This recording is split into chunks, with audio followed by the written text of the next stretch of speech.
Olá, internautas do Diário da Região. Meu nome é Marco Antônio, sou repórter do jornal Diário da Região. Hoje vamos discutir aqui as cotas raciais. Rio Preto está com um projeto em tramitação na Câmara Municipal de Vereadores de Rio Preto para discutir a criação de uma legislação municipal que estabelece cotas raciais para a população negra e também indígena. Para discutir esse tema, estamos com dois convidados aqui, né? O Daroque Viana, que é o presidente do Conselho Afro de Rio Preto, né? Que está, se eu não me engano, no segundo mandato, né? E também estamos aqui com a secretária-geral adjunta da OAB, a Nayara Ferreira, que também é uma advogada militante da causa da população negra, né?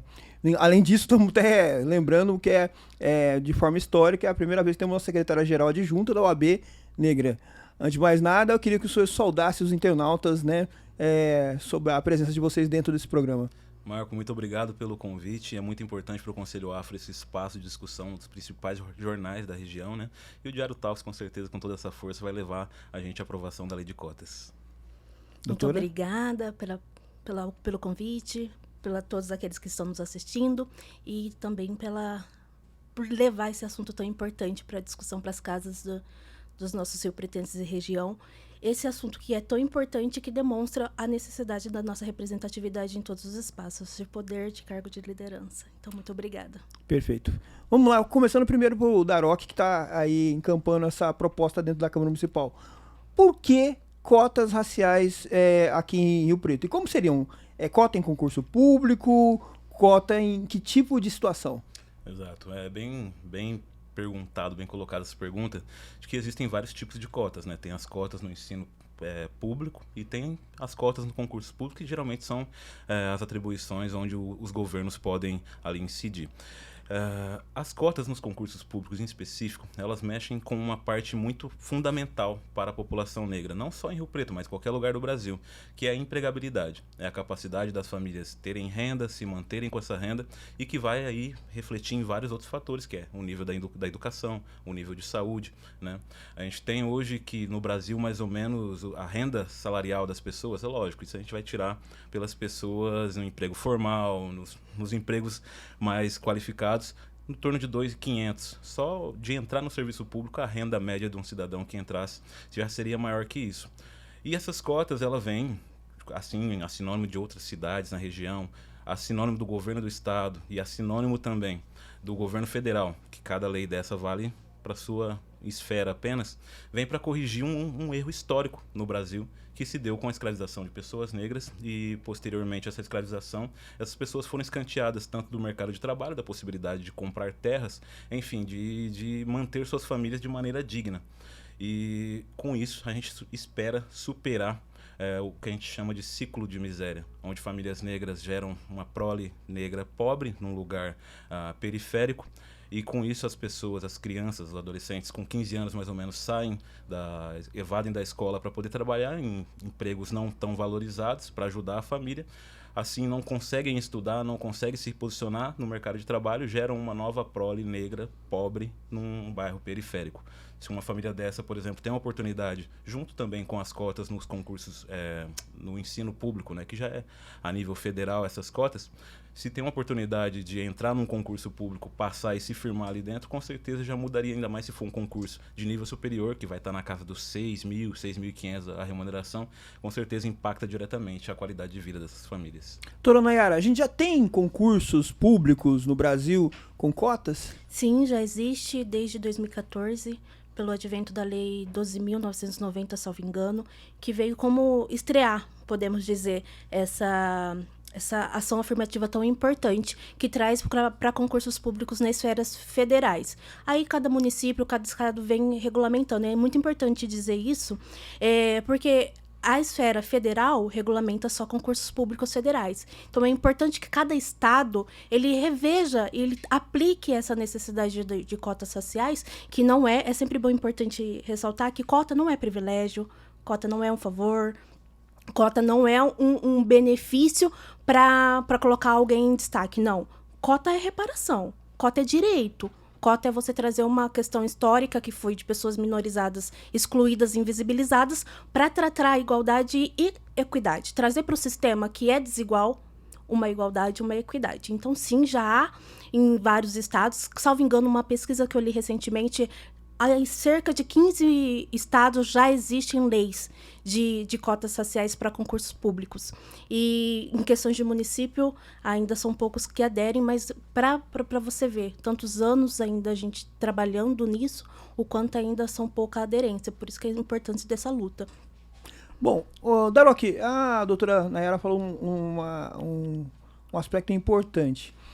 Vários outros municípios no estado de São Paulo, acho que o primeiro pioneiro, se não me engano, é Jundiaí, que implantou cotas, já implantaram. Acho que Jundiaí, se não me engano, acho que no final da década de 1990 ou começo do ano de 2000.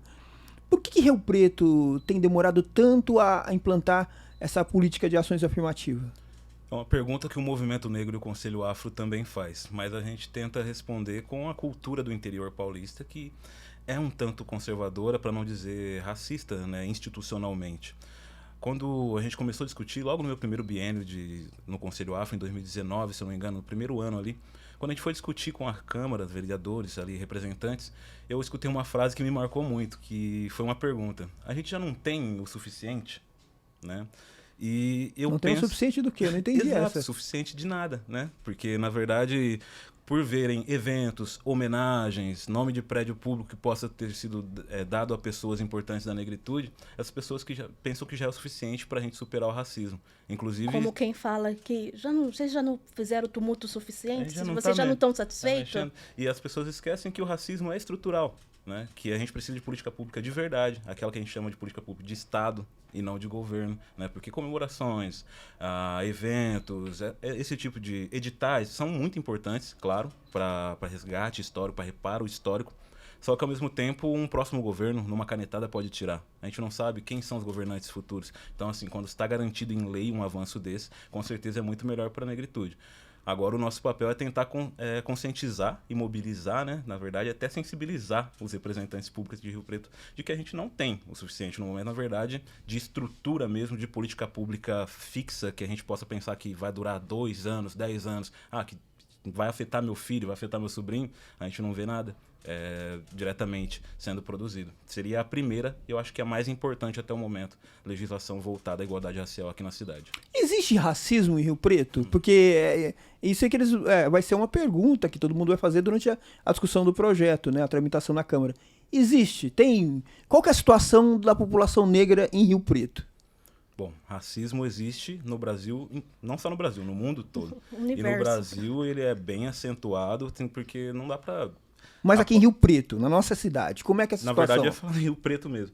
Ele é bem acentuado, porque assim, muitas vezes as pessoas pensam que não existe o racismo, porque no seu vínculo não vê uma pessoa xingando a outra de macaca, sabe? De pretinho, não sei o que lá. Não vou nem falar ofensas diretas, não vou nem falar aqui os termos, né, dessas injúrias. E as pessoas acabam, eu não vejo no meu vínculo, no meu meio, então talvez não aconteça. Essas pessoas têm que entender que o racismo, além da injúria, que sim, acontece diariamente fora do seu círculo, você tá privilegiado de estar em meio a pessoas que são um pouco mais conscientes ou que têm um pouco mais de vergonha de profanar essas palavras, essas ofensas, né? Mas o racismo também ele existe a nível institucional, que é dentro do mercado de trabalho, dentro das instituições. A gente costuma falar que quando é difícil de conseguir a vaga, quando consegue a vaga é difícil permanecer na vaga, quando permanece na vaga é difícil ter uma progressão ali dentro. Quando tem a progressão, ainda a progressão é desigual e você acaba recebendo menos como pessoa negra. Então isso é um racismo institucional. E ele é estrutural também, porque aí quando está dentro da instituição que emprega, dentro da instituição que ensina, ele reflete na vida direta, na estrutura direta da população. Então assim, Rio Preto tem racismo. Às vezes as pessoas não veem e tem que agradecer muito por não estarem vendo isso, mas eu tenho certeza que as pessoas negras veem o dia inteiro. Doutor, deixa eu pedir uma reflexão. Advogados na OAB, tem um censo? Quantos advogados nós temos aqui em Rio Preto, negros? Juízes, promotores, quantos negros nós temos em Rio Preto? Infelizmente, ainda não tem censo na OAB. É um projeto que vem sendo construído. Alguns estados já possuem, mas São Paulo não possui. Um até dos projetos da doutora Patrícia, presidente da OAB da seccional, é pelo censo, até mesmo para a gente ter essa dimensão de quantas pessoas em questões de raça, em questão de cor, em questões de etnia, e essa separação para se ver representado, até mesmo para falar em nível de instituição e até para complementar o que o Daroc disse, referente ao racismo. Rio Preto, nós não podemos apontar, há pessoas racistas, isso existe em qualquer lugar do mundo, mas que é uma situação racista e que exista, isso a gente pode afirmar. Porque se a gente coloca no plano e estende para todo o Brasil, que o Brasil é um país racista, como o Rio Preto não seria? Como o Rio Preto estaria fora da caixa? Ele começa a estar fora da caixa a partir do momento que eles trazem essas medidas de tirar essa diferenciação entre pessoas brancas e pessoas não brancas. E para níveis de instituição, por não ter esse senso, que também a instituição também começa a trabalhar nesse sentido, eu como sendo a primeira diretora preta dentro da instituição aqui em São José do Rio Preto, não só aqui, em outras cidades, em outros estados também, é a primeira vez que uma mulher preta ocupa essa cadeira. Então, para a gente saber e a gente até mesmo nos perguntar, que em um país que é estruturalmente racista, como as pessoas não são racistas. E não é no sentido de apontar, realmente de perguntar como você não está sendo racista hoje. Porque não é só uma injúria, não é só uma ofensa, não é só você discriminar. É atitude, é uma fala. A gente tem que sempre trazer no intuito de nos letrar. Porque na infância, na nossa primeira infância, a gente aprendeu o beabá. Mas no decorrer da vida a gente nos letra a questão de empregabilidade, a gente nos letra na questão de profissão, a gente vive na constância e o aprendizado. E hoje ninguém mais permite situações racistas.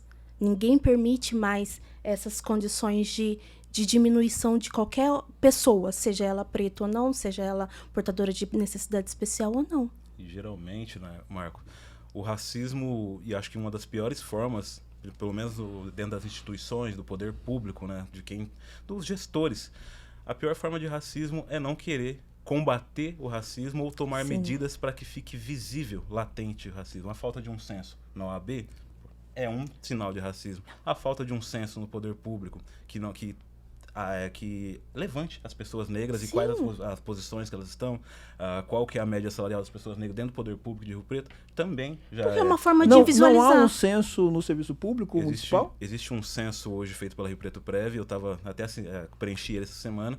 Ele levanta a questão da mulher, né, de gênero, na verdade. Quantas mulheres? E levanta a questão de pessoas com deficiência, de PCD. Mas sobre racismo, não. Sobre pessoas negras, sobre a presença de pessoas negras de onde elas estão, não é nem tocado. E como é que é a história dos escalões, dos cargos de poder? Vamos falar assim, na prefeitura temos negros ou negras, Câmara Municipal tem negros e negras, como é que é a situação em Rio Preto? Bom, a gente percebe uma presença baixa dessas pessoas negras, principalmente quando é o cargo comissionado, de gestão. Primeiro escalão, tem negro na atual gestão? Primeiro escalão, agora tem o Rodrigo, né? O Rodrigo Beis, secretário do Trabalho. Uhum. Fora ele, pelo menos que se identifique como negro, não consigo me lembrar de nenhum. Na Câmara temos? Na Câmara, temos vereadores negros, agora a questão da produção legal, né, voltada à população negra, que está bem baixa. Bom, o senhor falou negros no plural. Quais seriam os vereadores que o senhor identificaria como negros, mas talvez, pela fala do senhor, não estariam atuando... O Diego Mafuz é uma pessoa negra.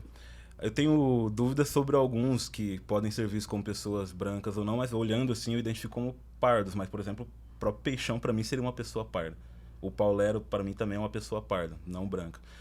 Porque a gente sabe que pessoas negras são os pretos e os pardos. Pretos como eu, e o pardo vai chegar a pessoas que, sim, tem um tom de pele muito claro, mas tem fenótipo negro. E aí tá também outra questão, né? Fica muito difícil fazer essa inferência, porque só pelo tom de pele a gente não pode dizer. Isso. Às vezes a pessoa tem uma pele mais escura, mas ela é toda de família branca, de vínculo branco, etc. E por alguma questão ela tem a pele escura. Mas eu diria assim, que se fosse só pelo tom da pele, a gente tem a Karina Caroline. Também não posso esquecer. A Karina Carolina é uma pessoa negra. Mas como eu digo para você, se você pesquisar hoje no nosso sistema da Câmara por igualdade racial, negro, qualquer termo que tenha a ver com o avanço nas políticas contra o racismo, a gente não vai encontrar nenhuma produção legal e eficaz. Vamos lá. Aí o senhor falou num problema até interessante, a questão do tom da pele, e quem identificar quem é negro e quem não é.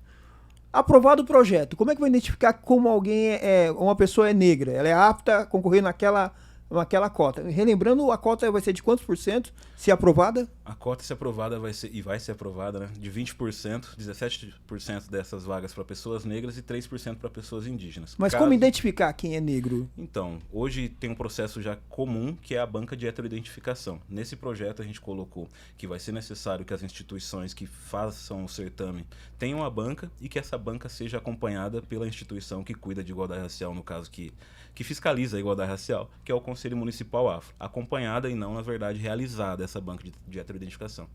Nessa banca, só para explicar rapidamente, costumam ter 5 pessoas, geralmente com paridade de gênero e até mesmo na questão étnica, que vão olhar para o candidato, fazer algumas perguntas, mas a pergunta, na verdade, é só para ter mais tempo de observação e, através dessa observação, vai ver se essa pessoa é uma pessoa merecedora das cotas, se ela se enquadra no fenótipo ou não. E serem 5 pessoas facilita, porque se tiver divergência, não tem como ser uma votação facilitada ali. Vão ser as 5 pessoas, um número ímpar de votos, e com a discussão após a pessoa sair da sala, né? Até mesmo para complementar, para esses fenótipos, cor de pele é muito diferente de raça e é muito também de diferença de etnia. É sempre bom trazer esses conceitos diferentes, e o fenótipo é as características de uma pessoa afrodescendente. Questão do nariz, questão do cabelo, se é enrolado, se é crespo. A cor de pele também classifica, a boca, o olho. Essas são características que identificam a pessoa pela a sua descendência. Não é só falar, eu sou filha de mãe preta e pai preto. Mas você tem que trazer nas suas características também. Isso é importante. A banca de heteroidentificação, ela tenta analisar se a pessoa merece em si. Não é se sua mãe, seu pai, se você é rico, se é pobre. Se você, como pessoa, teve a questão etnia, raça, cor, te impossibilitando de acessar algo na sua vida. Eu até escutei uma questão interessante, que o concurso público com cotas raciais, ele tenta incluir aqueles que na vida foram excluídos. Então, se você foi excluído pelo seu tom de pele, pelo seu cabelo, você percebe que você tem um fenotipo diferente, diferente assim, fora do padrão estabelecido. Então, a cota, ela tenta estabelecer a inclusão de quem foi excluído pela sua condição e característica física.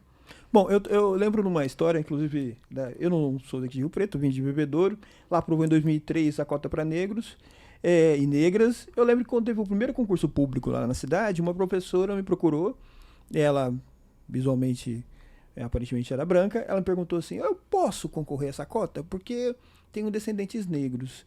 Eu falei assim, professora, deixa eu fazer uma pergunta para a senhora. Como é que está seu documento? Só se identifica como o quê? Branca. E outras coisas que a senhora preencheu, você identifica como o quê?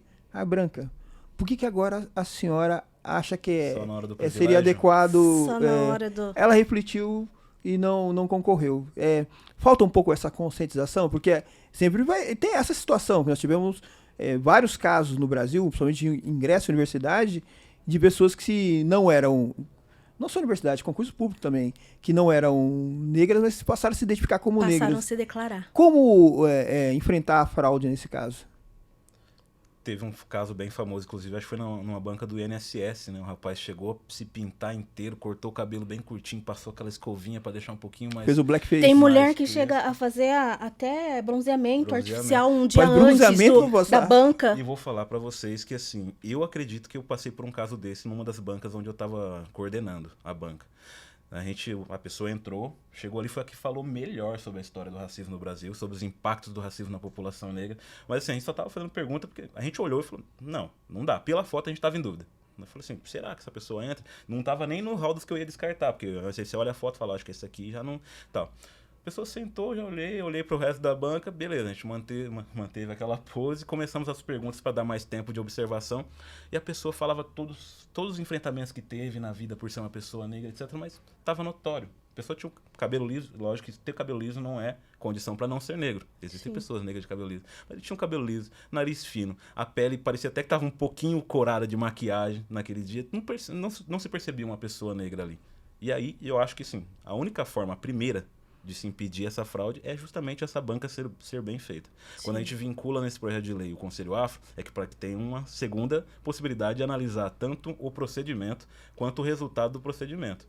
Mas o terceiro caso, depois que entrou, você viu que eu acho que aquele servidor do INSS foi 2 anos depois. Ele já tinha ocupado, tinha passado em probatório, porque muitas vezes nem o gestor dele sabe que ele entrou por cota de negro.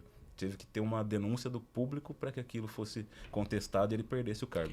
Toda vez que discute cotas raciais, também falam das cotas sociais. Porque teve, eu acho que década de 2010, mais ou menos, falavam na USP de criação de cotas raciais. Por que não cria cotas sociais? Por que não ser uma cota para quem por renda? Mas quem fala em cota social provavelmente não deve conhecer, porque tudo se começa também.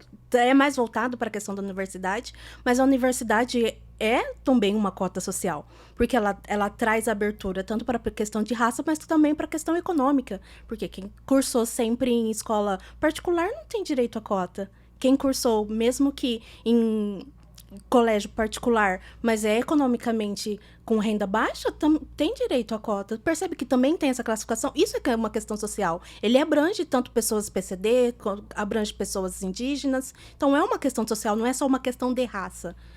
Porque tem esse argumento, que alguns vão falar assim, ó, assim como tem negro pobre, tem também branco pobre. Falou assim, ó, tem a favela, que agora já não é mais favela, graças a Deus, da Vila Marte, da favela Marte. Ela não tem só negros, tem brancos também. Então as pessoas podem usar esse argumento na hora da discussão do projeto. As cotas sociais, elas são importantes, só que assim, temos que atentar que a questão social é sempre utilizada para que a gente não fale diretamente de racismo no Brasil e aqui no interior também.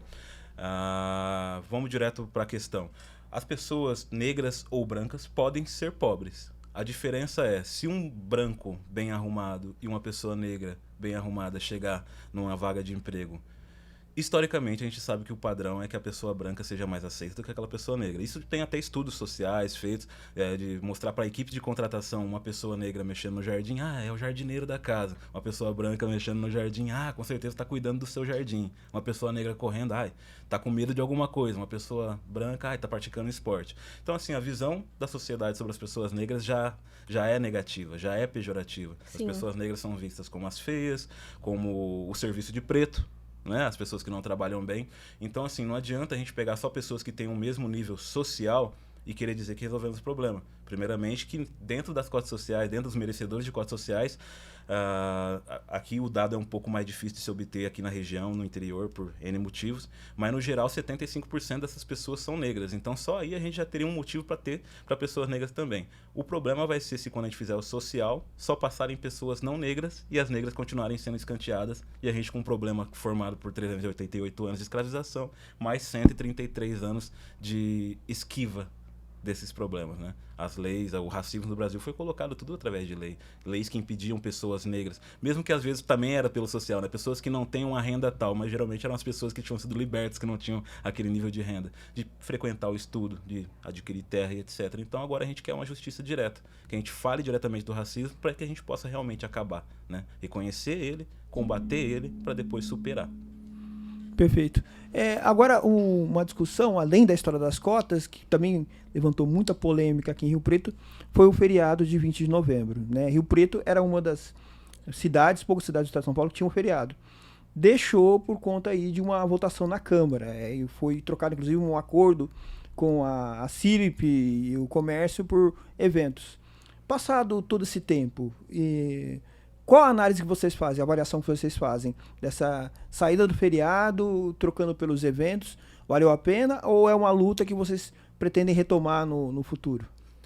É uma luta que o Conselho chegou a pensar em retomar nesse último biênio. Eu fiz um estudo a respeito dessa questão dos feriados e eu vi que um dos motivos que ficou muito assim... As pessoas ficaram sem entender todos os motivos de acontecer como aconteceu. O principal motivo aqui é que Rio Preto já tem 6 feriados municipais colocados, e a maioria deles cristãos. Para você, com todo respeito, mas brigar com a igreja para remover um feriado cristão e colocar um feriado para pessoas negras, você já vê a impossibilidade aí. Partimos para o fato de ser criada uma lei onde arrola algumas secretarias a realizarem a semana e não o mês da consciência negra, só que, por exemplo, essa lei não coloca que a secretaria tem que destinar verba, que precisa colocar uma ficha para cumprir essa lei.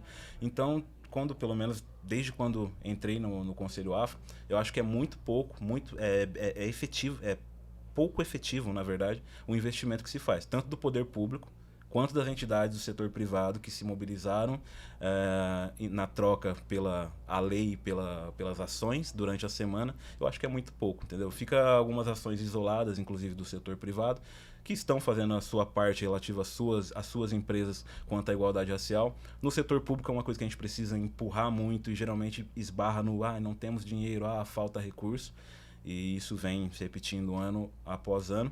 Eu acho que precisaria ser uma lei que falasse diretamente sobre ficha orçamentária, né? Lei a LDO, PPA, e que, por exemplo, desse benefício para as empresas que participassem disso. Porque uma empresa não está na lei que obriga ela a fazer. Nenhuma lei obriga a Associação Comercial de Rio Preto a participar da igualdade racial, por exemplo. Só que se ela tivesse benefícios, as empresas que fazem parte dessa associação tivessem alguma forma de benefício, mesmo que seja de nome, né? Essa empresa apoia a igualdade racial, mas o ideal mesmo seria que fosse benefício fiscal, né? Aí sim eu acho que a gente teria alguma coisa mais eficaz. E mostra até mesmo um pouco, e a gente volta até naquela primeira pergunta, como que o Rio Pretense se vê como racista ou não. O feriado que já existia, ele passou a deixar de existir. Então, como a cidade está enxergando, até mesmo o nosso legislativo aqui está vendo, como estão vendo as pessoas pretas da cidade. Então, algo que era e é importante, não é pela questão do feriado, é uma questão de trazer mesmo a importância desse debate, deixou de ser debatido. E é muito importante. Eu acompanho o trabalho do Daroc e vejo o quanto é importante isso, sim, para a nossa cidade. Correto, gente. Vamos agora às considerações finais do grupo programa. Por que, enfim, defender cotas raciais? Marco, primeiramente eu quero agradecer pelo convite novamente, a presença aqui, a oportunidade de falar com o público a respeito desse tema. E porque, em poucas palavras, é para mudar de vez a vida de diversas famílias negras em São José do Rio Preto, dando oportunidade para que essas famílias evoluam as suas questões salariais, a questão do ensino e da educação também, que é afetada por isso, e também para que a gente possa transformar a cara do poder público brasileiro, que os negros, brasileiro não, Rio Pretense, que os negros não estejam apenas nas terceirizadas e nos cargos de baixo escalão, que os negros também estejam com a caneta na mão, tomando as decisões, para que, inclusive, quando a gente for destinar questões orçamentárias, dinheiro, haja uma sensibilização já de pessoas negras que estão ali também para fazer a diferença nesses espaços. Doutora? Obrigada novamente, Marcos. Obrigado, Diário da Região, que sempre tem tratado muito bem a OAB e tem trabalhado em conjunto para trazer discussões importantes para essa cidade, para levar também às casas dos riopretenses informações importantes. Então, agradeço de toda forma a contribuição e que também possa ter contribuído.